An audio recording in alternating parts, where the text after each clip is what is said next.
Under Oath, thank you so much for being here. Thanks for having us here. Yeah, thank you.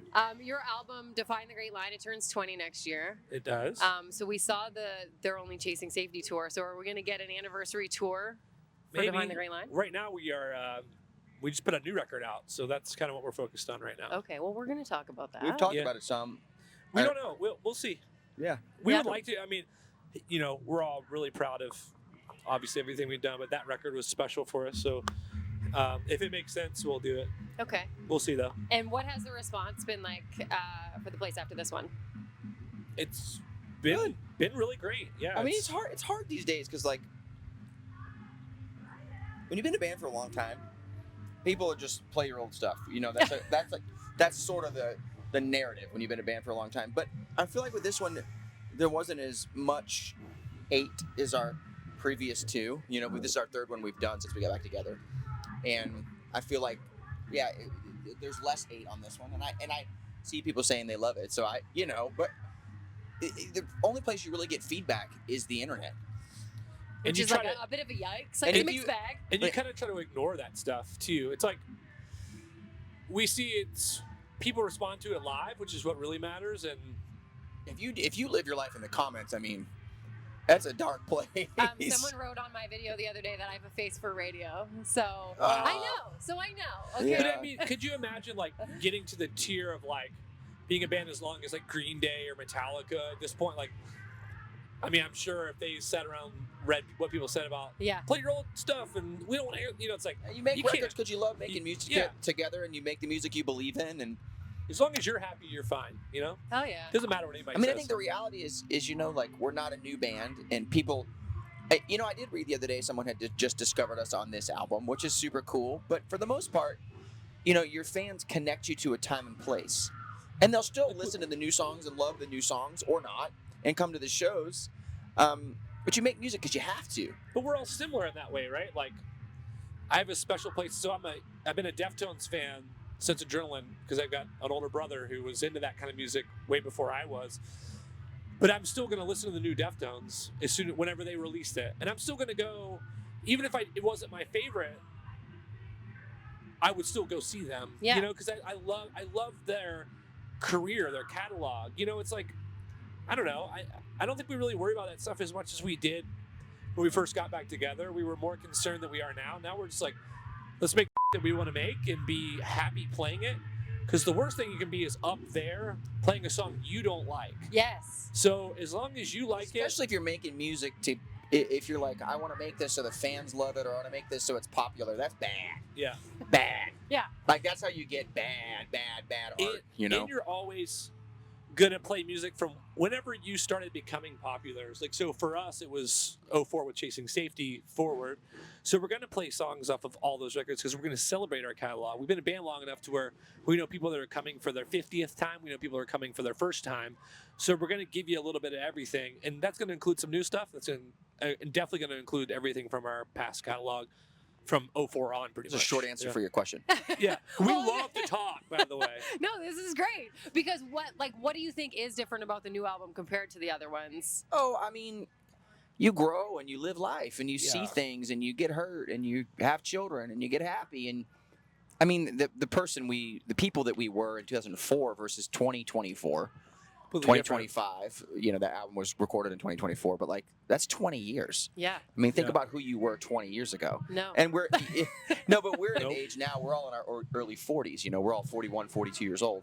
And so now it's like, I mean, when I was 20 and the world was different, so different. Like we didn't have cell phones till we were 21, 22 years old. So like because cell phones weren't available, we didn't have money. Yeah. So, but when we were 20 years old, and then the phones you got weren't on the internet. Mm-hmm. So, like when we were 20 years old, we were so naive because, like I really believe, like my son is 13, my oldest child is 13, and I think he is smarter than I was when I was 20. I'm dead serious. Yeah, like 20 in 2004 is like, we were boys, like we didn't know what we stood for. We didn't really know what we believed in. We were still doing the stuff that we grew up doing. We were like little kids, really. And then we were hitting the road, sharing stuff with people. It was just kind of wild if you think about it now, because I think somewhere in our 30s, mid-30s, we started to become men that had some individuality and things to say and things we believed in, things we didn't believe in. So it's kind of crazy to think a record you wrote when we were like 18, 19 years old is the first thing that got everything's popular. different. You live life, you have different influences, you consume different media. You know what I mean? Like, you grow apart. Like, we all love each other, but we're all different individuals now. Yeah. And those first few records you're making is like the same person almost. Yeah. You know what I mean? So you get your own individuality. So it's different in, to answer the question in another short answer, it's different in every way. It's different and completely different in every way. And the same in the sense where it's our hands and feet and voices, but that's about the only thing probably, Kind of scary thought. Like now, like a band was a band of people, a group of people that thought the same things, dressed the same, had the same kind of fuel in the tank. And now, like, young bands don't get that anymore because everyone's individualized from what they follow on social media to the podcasts they listen to. Like, there wasn't podcasts and, things to follow and reels to watch when we were 18, Yeah. It was, we all were they're like, maybe that's what's different about music. We were all listening to the same in the van and going into a garage space and making music because you couldn't make music on a laptop because laptops were too expensive back then. Like, it was just a different world. I think that really has changed music, and some for the better, some for the worse. But yeah, kids now that are 18 are twice as smart as we were that we were 18, but they all have their own individual taste and personalities because your computer in your back pocket. Right. I mean, music now for the most part, I think, is consumed in 16-second blurbs. You know what I mean? Like, and when we started, we listened to albums because there was no iPods yet. You know what I mean? So you had to, like, you could skip a song, but you had to listen to a whole song, at least a whole song. Yeah. You know what I mean? And now, I mean, we've had marketing people tell us that people are going to consume your music in 16-second clips. That's how they see it, Right. And it's so different now. Yeah, that will never change the way we're album people still. Me and him are vinyl collectors. We're old dogs, man. Listen, boy. Man, no, I know. I met a lot of young kids, man, that are collecting vinyl and stuff too, which is promising. I think that's really cool to see. And I'm seeing a lot of these younger bands. They're bringing back guitar amps and definitely. pedals. We're definitely and not shit. the people who are like, music's changed for the worst. You got to get on the fucking internet to listen to a song. Like, I think it's all good. Yeah. It's different, but it's good. Different, yeah. Like, it's inspiring to me that a 13-year-old kid can make a song in his bedroom for no dollars. That's cool. Yeah. When I was 13, it was, $10,000 to record a single song. You know what I mean? It's cool. So it's changed in every way. Every aspect of this art form, of this industry, if this is a business, if this is a passion, every aspect has changed. And the pendulum always swings. What's cool now might not be cool in 5 years, Mm-hmm. So just kind of ride the wave and do what you do because you love it. That's really all that matters. Well, and you talked about, like, you guys have grown, you have kids now, and I promised these guys I wasn't going to bring this up, but I'm going to anyway because they can't hear me because of the stage.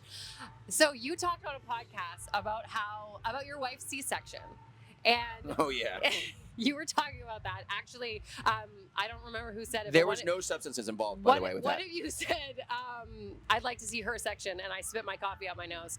But when you were talking about that, now my partner Dan, when he talks about it, he says that it was worse for him because he had to watch. You had one. And in the way that you were talking about it, it kind of sounded like you thought that too. So I need you to say that it is worse for her than it was for you, even though you had to see everything. We talk about it all the time, and I say it was so morbid and brutal.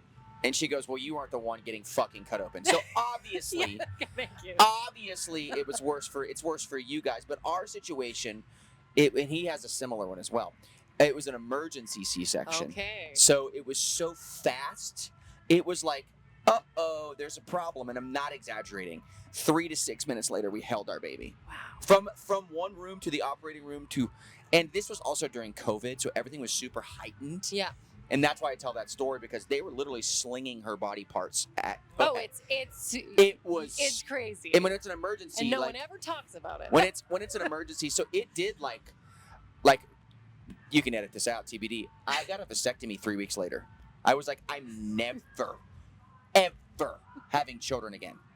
No, it fucked me up. Okay, but it's still worse for you guys. Okay. You guys carry the baby for 9 months and then do that shit. I get it. But she doesn't. To your partner's defense, a piece.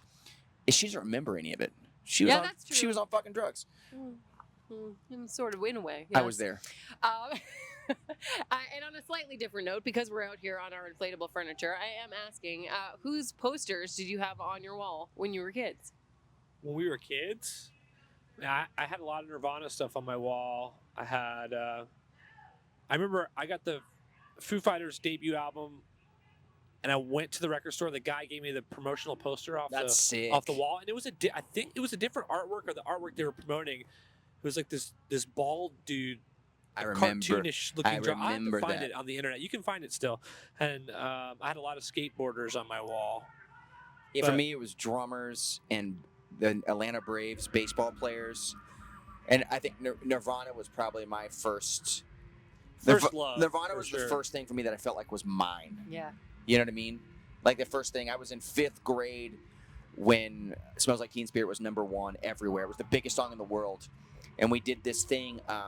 We were young into that, but yeah. In 5th grade, whatever it was, in 5th grade, it was the song. I was 10, and we did this thing where you go and act like you have a career. In America, it's kind of common, like in your 5th grade year, they take you to a place. Ours was called Enterprise Village, and it's like a functioning mall, small, and there was like a furniture store and a bank and a McDonald's, and kids run the city for the day.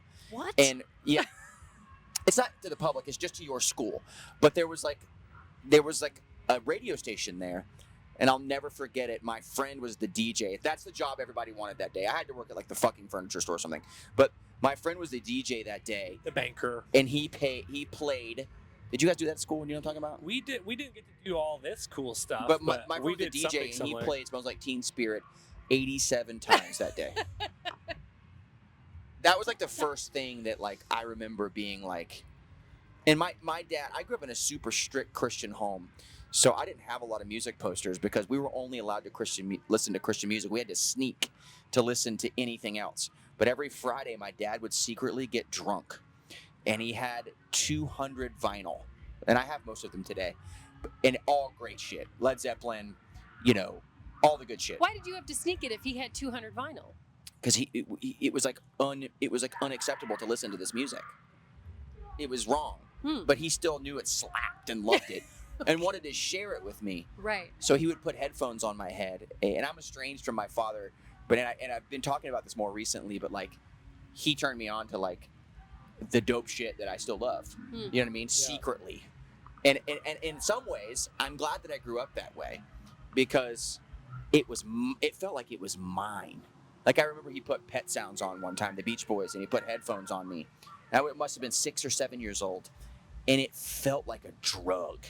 Like, it felt like somebody was putting heroin into my veins. You know what I mean? And I still, like, now at 42 years old, like, I still hear a chord progression, and it can make me feel. And I like that. Music wasn't disposable to me. It was sacred because it was wrong somehow. You know what I mean? Yeah. So now that it's my life, I still have a piece of that sacred thing, which is cool. And who was your first celebrity crush, if you were allowed to have one? I don't know. I gotta be honest with you, like, we weren't like, when we were young, all we cared about was playing fucking rock and roll music. Like, Yeah. I don't remember being like into girls. I mean, I was, but like, yeah, but some of our friends were girl crazy, and we were like, it's funny because I talk about this all the time now. It's like almost like we were career crazy. I didn't know what it was when I was a kid. I was like, yeah, I can. If you want to be my girlfriend, but you can watch me at band practice or go skateboarding. Like I wasn't doing all. But even then we got started in the local scene. There was all these kids that always had like Chicks pretty around, chicks We around, and we were like just that. like, when do you like? Isn't We that? also looked 6 when we were like 18. Me and Aaron, especially, we looked like little boys. I don't think girls were really interested in us until later. Like it was local bands, and I'd always be like, damn, dude, like there's always like girls hanging out with you guys, and we just never. We never had that. We never When were had kids. that. We didn't give a shit either. We would just we'd break into apartments to swim in the hot tubs, and like we just didn't give. We were like feral animals when we were younger, like straight up. Yeah. Well, that is by far the most interesting answer that I've had so far, so thank you for that. But Sure. I mean, I'm sure like back in the days, I don't know, like there was like it was the 90s, so I mean, I thought Jewel was hot, Like Jennifer Aniston and Courtney Cox from Friends. Yeah, that like was Yes. those were the women back then. Like in the music space, I loved Jewel. I had a crush on Alanis Morissette when the Ironic video came out and she's in the car. It's like, like I thought that was super cool, but I wanted to be fucking Dave Grohl. I don't know how to explain it to you in any other way. That's all I Yeah. cared about. Like, Yeah. straight up. The starting line was my last interview, and I asked if he had a question for you. How do you play so tight when you rock out so hard? That's the question. We've been doing this forever. We've been doing the same thing our whole lives. And we blare click track in our ears too. And we're blaring a click track in our ears. And we Enough turn to make everything you up deaf. super loud to listen to in our ears as music. We're no good if it's not hard. You know what I mean? Is that rain? Is it raining? Is it raining? It's misting. I think it's the smoke machine. Oh wow. Yeah, we just loud or nothing. That's kind of our thing. Amazing. I think we suck at soft. And also, like, we come from the era where you weren't getting signed when you were, because you made a great song and it was on the internet. We've mentioned this multiple times. Like, you had to be good live for someone to be like, hey, go check that band out. We might give them a record deal. We've always been better. I still believe this today. We're better live than we are on record. We still haven't made the record that sounds like us live yet. Like, I'm always like, we're just a better live band than anything. we just are. I mean, That's just where we grew up, though. My biggest connections to music, like, again, I told you about the Pet Sounds thing and my dad sneaking records to me, but, like, the moments that imprinted my brain are when I saw bands live, like, in our local scene even. Live like, music's everything. Like, when I saw it changed me, like, and I can remember how I felt and how it sounded still today, stuff from 25 years ago. You know what I mean? So I think for us, it's just always been that. Like, we're trying to capture a feeling. a lightning in a bottle on stage, and that's why it's like that. Amazing. Well, thanks, guys. Thank you.